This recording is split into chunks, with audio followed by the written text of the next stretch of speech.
In the White House, Susan L. Wiles, Summerall, born May 14, 1957, is an American political consultant and lobbyist who has served as the 32nd White House Chief of Staff since 2025.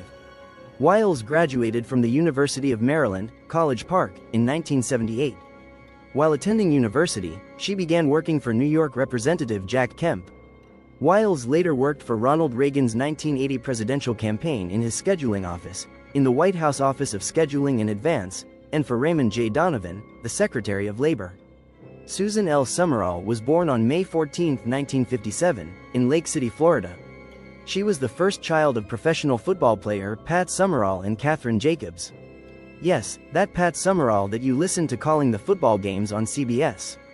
Wiles spoke to Vanity Fair magazine in a series of 11 interviews that she has since dismissed as a hit piece. She knew she was spilling the tea.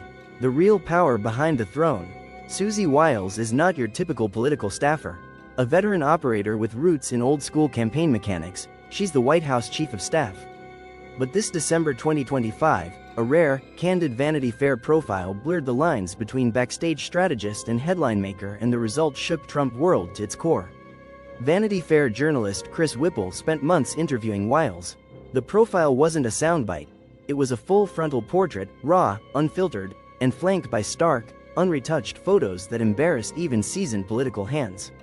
Alcoholic's personality, Trump like you've never heard. Here's the first bombshell. Wiles compared President Trump's style to that of an alcoholic's personality, despite acknowledging he doesn't drink. Not a workaholic, but an alcoholic. This wasn't a joke, it was a psychological description of intensity, obsession, and near-compulsive command. An old lush, Trump didn't deny it. He publicly agreed the comparison was accurate, turning a guy-in-the-room comment into a national talking point. The honest truth is Trump don't remember Jack, Elon Musk, USAID, and weird behaviors. Wiles didn't just talk about Trump.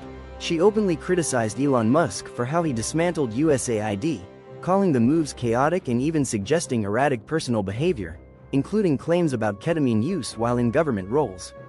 The question is, why you didn't do anything to stop him? Musk and Wiles have since squared off publicly. Wiles says she didn't make the ketamine claim. Vanity Fair and recorded audio say she did. This has become one of the most explosive credibility fights in DC right now. Pam Bondi and the Epstein files.